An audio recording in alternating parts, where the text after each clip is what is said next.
Good morning, it's Coach Maddie. Today we are going over fixing pelvic tilt. So what is pelvic tilt? Pelvic tilt can happen for a variety of reasons. A lot of the time for women it's giving birth, it's sitting down and not being as active as we once were. And what happens is we have a overactivation of certain areas and an underactivation of other areas. So this is contributed to by weak abdominal wall combined with weak glutes, as well as tight hips and a really tight back. So what we're going to be working on is activating our hips, so instead of sitting back like this, they're more forward in the neutral position. So these are a series of exercises you can do every single day in order to reverse these effects and strengthen these areas while stretching the others. So the first exercise we're going to do is called pelvic tilt. So you're going to just lay on the ground, knees up, and laying back. There should be a gap on the floor because of your natural pelvic tilt. So this is where you're going to squeeze your core and tilt your hips up till your back is touching the floor. Hold for a few seconds, and we're going to repeat. We're going to do 10. 2, 1, 2, 3. 1, 2, 3. 1, 2, 3. 1, 2, 3. And like I said, really thinking about that core, activating, pushing those hips up. 1, 2, 3. And allowing it to go back down. Really working on your range of motion here and really getting that hip area nice and warmed up and that core really activated. Squeezing down to the ground. All right, that's 10. The second exercise that we're going to do is the pelvic tilt, but in the standing position. So we're going to allow our hips to be in the natural position, and now that we've woken up the hips, we're going to do 10 hip tilts. 3, allowing the hips to go back, and then scooping them under. 5, really squeeze the belly button back into the spine. Squeeze. Really pressing your abdominals the entire time.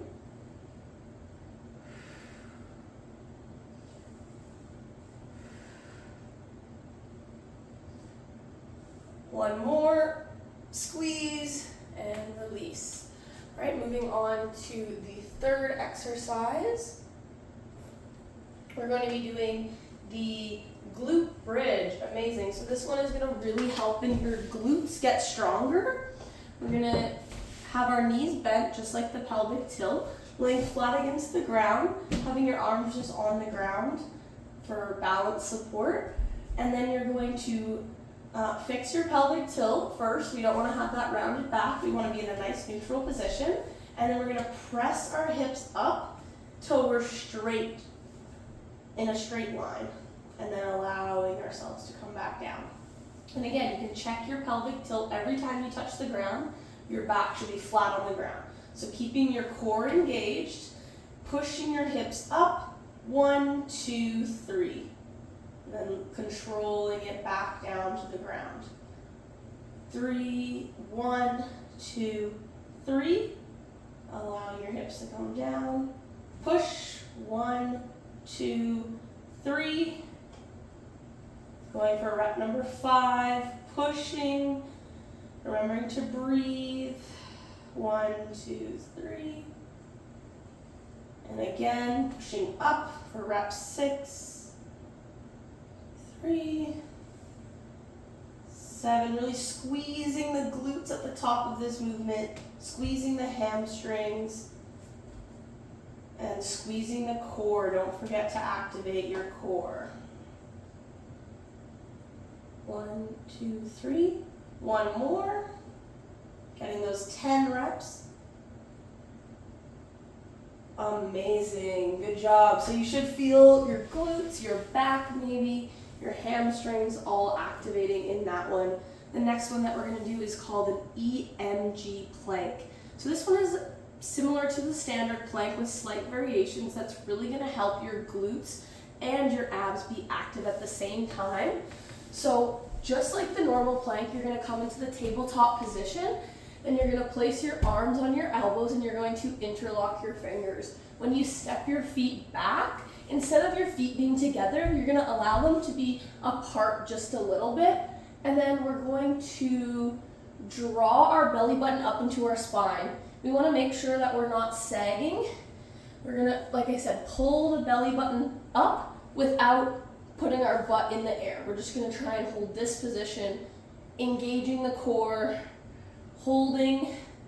We're trying to get to 30-second hold to really activate all of these muscles. 10 more seconds.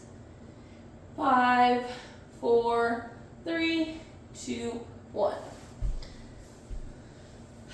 Amazing. So this is going to, like I said, activate your glutes and your hamstrings as well as your core. So hopefully you felt that one as well. The next one we're going to do is called a bird dog. So in the tabletop position, you're going to go opposite arm and opposite leg straight out and squeeze at the top. Again, this one is really great for your glutes, your back, your balance, and your core. So 3, hold for a second at the top. 4, 5, 6, 7. Again, keeping that core engaged. 8, 9, squeeze the glute at the top. 10, 11, 12, 13, 14, 15, 16, 17, 18, 19, 20. Whew. Amazing. Should be starting to feel pretty warm after all that. The next one we're going to do is just to activate our hip flexors, activate our knees. We're going to do the kneeling stretch to really stretch out our psoas muscle, which is part of the hip flexor system. So from the 90-90 position, we're going to push our hips forward. So try not to lean back with your upper body, keeping that nice and straight, and just sitting forward till you feel the stretch down the front part of your leg. It should be kind of right in the middle of your quadricep at the hip joint that you should feel it.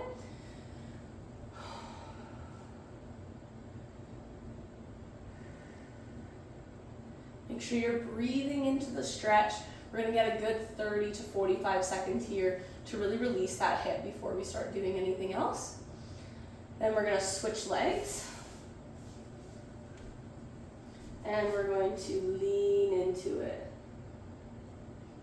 Keeping our body up and down, just pushing forward through the hip. 2, 3,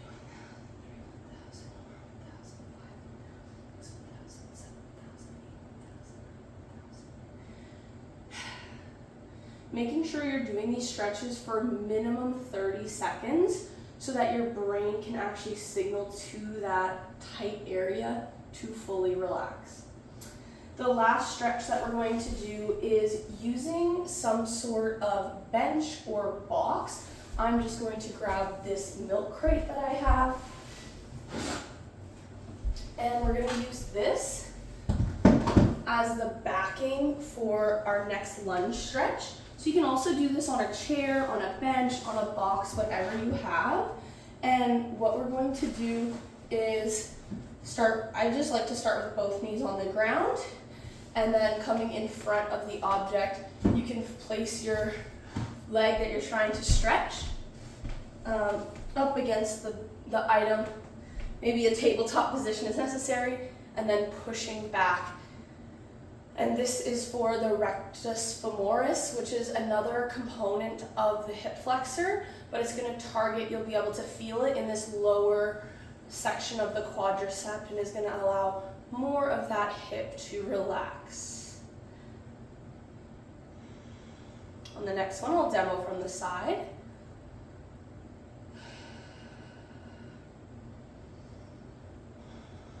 Okay, so switching to the other leg now.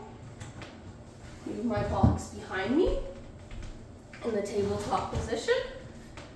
Lifting the leg I want to stretch, and then leaning back against it. If you can't feel the stretch, then try moving your foot closer to shorten this angle, or you can push your hips, send your hips back as long as it's in a controlled, both hips are going back together and you're feeling, like I said, in that lower part of the hip flexor or the lower part of the quadricep.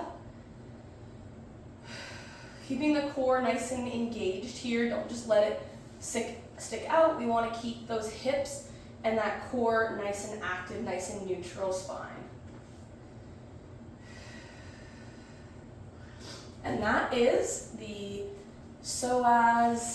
that is the pelvic tilt exercises that are ideal to do every single day to reverse that pelvic tilt, get our hips stretched out, get our glutes stronger, get our back stretched, and get our abdominals stronger.